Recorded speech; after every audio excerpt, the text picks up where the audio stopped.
if you are opportunistically approaching the debt market, there is probably over the next 6 to 9 months a very good entry level for real estate.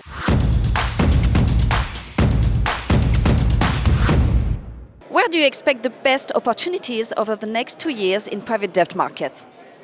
Well, the private debt market separates in infrastructure debt, real estate debt, and corporate debt, simply said.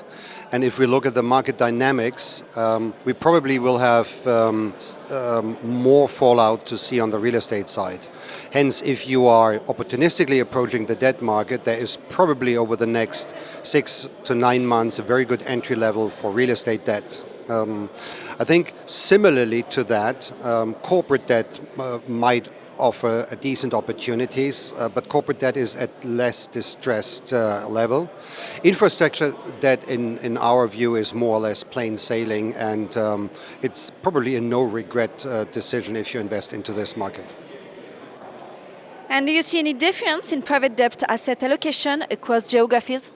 No, absolutely. You have certain geographies which are very fixed income prone, like my home country, Germany, for example, or also the Benelux countries, whereas in Scandinavia you very often have investors who go high voltage and look for higher yield. When we look outside of Europe, there's particularly interest from our perspective in that in the Asian markets, in the Eastern Asian markets, in particular in Korea and Japan, whereas I would say the Canadian and the US market is probably again a more opportunistic, higher yielding investor market, and hence they very often also go for equity or very high yielding fixed income investments.